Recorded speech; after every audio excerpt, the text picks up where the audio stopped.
अस्सलाम वालेकुम दोस्तों, Jain mobile and repairing centre में खुश आमदीद। दोस्तों, आज हम ATF बॉक्स से एक्स गोल्ड या इन्फिनिट CPU के मोबाइल नोकिया 1280 और जैसे सेम टू सेम दोस्तों 103 मॉडल है, दोनों का जो RH है दोस्तों वो एक ही है।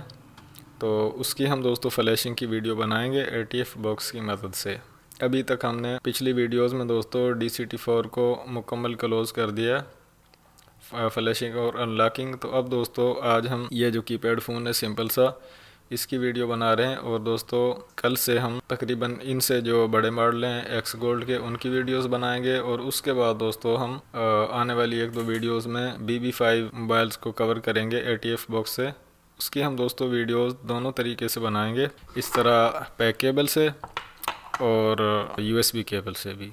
और दोस्तों उसके बाद हम इन्फिनिटी बेस्ट डोंगल की मदद से आपको नोकिया के नए जो मॉडल हैं कीपैड फ़ोन 108, 220, 25 वगैरह दोस्तों उन मॉडल की वीडियोस बनाएंगे। और नोकिया के जो बड़े फ़ोन हैं, एंड्रॉयड फ़ोन, विंडोज़ फ़ोन, उनकी वीडियोस भी बनाएंगे। तो दोस्तों मैं शुरू किए देता हूँ। जैसा कि मैंने पिछली वीडियो में बताया था कि इन्फिनिट CPU वाले फ़ोन फ्लैश करने के लिए ATF बॉक्स का ये दोस्तों आप इंटरफेस देख सकते हैं। ये जिस पर एक्सटेंशन लिखा होता है, ये जो पोर्ट है वो इस्तेमाल होगी। केबल हम इस पोर्ट में लगाएंगे। तो मैं दोस्तों केबल को इसमें बॉक्स में लगा देता हूँ। उसके बाद तो दोस्तों हमने इस फ़ोन को फ्लैश करना है। इसकी इनर बॉडी दोस्तों वो चेंज हो चुकी है। तो हमने इसका मशहूर मॉडल है इस 1280 जो है, तो हमने इसको RH या RM जो है वो हम बॉक्स में से तलाश करेंगे। दोस्तों यहाँ से पहले हमने क्लिक करके जो फ़ोन की जनरेशन है उसको सेलेक्ट करना है। उसके बाद दोस्तों हमने इसका मॉडल जो है वो नोकिया 1280 RM 647 दोस्तों हमने RM 647 को सेलेक्ट करना है। सेलेक्ट करने के बाद दोस्तों हमने इसकी जो फाइल्स हैं दोस्तों वो फ़ाइल सेट करनी है। तो यहाँ से दोस्तों मैं फ़ाइल्स की जो कलेक्शन है दोस्तों वहाँ पर आपको लिए चलता हूँ नोकिया 1280। यहाँ पर से दोस्तों कई किस्म की फ़ाइलें पड़ी हुई हैं। आपने सबसे लेटेस्ट फ़ाइल जो है उसको इस्तेमाल करना है, जो दोस्तों 7000। तो दोस्तों मैं इसको MCU फ़ाइल इसको सेलेक्ट करता हूँ। उसके बाद दोस्तों PPM फ़ाइल जो दूसरी फ़ाइल है, यहाँ से दोस्तों आपने ऑल फाइल कर लेना है ताकि तमाम फ़ाइलें शो हो और आप अपनी मतलूबा फ़ाइल जो है वो आसानी से तलाश कर सकें। तो दोस्तों MCU फ़ाइल में मैंने इस ज़ीरो वाली फ़ाइल जो है इसको सेलेक्ट किया था। तो दोस्तों अब PPM फ़ाइल में मैं बाकी जो है वो RM और जो वर्ज़न वगैरह सब कुछ सेम होगा। तो दोस्तों इसमें सिर्फ जो IA एंड पर लिखा हुआ है फ़ाइल के, सिर्फ इसको आपने सेलेक्ट करना है। और तीसरी फ़ाइल में दोस्तों आपने यहाँ से ऑल फाइल कर लेना है और बाकी फ़ाइल जो है वो सेम टू सेम है। इसमें तीसरी फ़ाइल में NAI और आखिर में IA का इजाफ़ा है। तो दोस्तों ये CNT यानी इमेज फ़ाइल है तीसरी फ़ाइल। तो इसको दोस्तों आपने सेलेक्ट करके ओपन करना है। तो फ़ाइल जो है वो यहाँ पर सेलेक्ट हो जाएगी। फैक्ट्री सेटिंग को दोस्तों अगर टिक ना किया गया हो तो टिक कर लेना है। दोस्तों मोबाइल में बॉक्स में दो किस्म की ऑप्शन आप देख सकते हैं। अगर लाइव फ़ोन लिखा हुआ दोस्तों, अगर हम यहाँ पर टिक करेंगे तो अगर हमने बॉक्स में लगाकर मोबाइल को ऑन किया होगा तब भी फ्लैशिंग जो है वो शुरू हो जाएगी। अगर इसको टिक ना करेंगे तो मोबाइल की डेड मोड पर फ्लैशिंग होगी, यानी कि मोबाइल को बंद हालत में फ़्लैश करना शुरू किया जाएगा।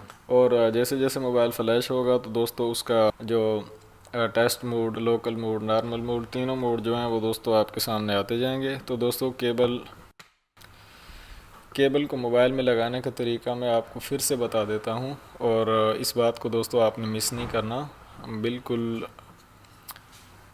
ये दोस्तों आप पॉइंट्स देख सकते हैं। एज बैटरी काम करेंगे तो आपने बैटरी टर्मिनल से थोड़ा सा पीछे ही केबल को नीचे हड्डी के साथ कनेक्ट कर देना है। इसको इस तरह से दोस्तों स्लाइड करना है। जब फुल पीछे आ जाए तो आपने आगे से इसको पुश कर देना है। पुश कर देने के बाद दोस्तों मोबाइल की स्क्रीन पर ऑटोमेटिक जो केबल लगते ही लोकल मोड जो है वो शो हो रहा है। तो दोस्तों सिर्फ आपने फ़्लैश पर क्लिक करना है, यस। तो दोस्तों अगले ही लम्हे आप स्क्रीन पर देख सकेंगे फ़्लैशिंग जो है वो शुरू हो जाएगी। दोस्तों बाज़ दफ़ा ऐसा होता है केबल में लूजिंग होती है या मोबाइल की जो हड्डी होती है उसमें फिटिंग का मसला होता है, तो केबल जो है वो अपनी जगह पर आसानी से रुक नहीं पाती। तो आप उसके दो हल हैं दोस्तों, या तो जैसे मैंने इस मोबाइल को हाथ में पकड़ा हुआ है, या तो इस तरह मोबाइल को हाथ में पकड़ कर रखें, या फिर उस पर जो दोस्तों मैं आपको दिखा देता हूँ। ये जो दोस्तों आप रिंग देख रहे हैं, ये तकरीबन दो रिंग जो हैं इनको आपने मज़बूती से मोबाइल को इस तरह कवर कर देना है कि केबल जो है वो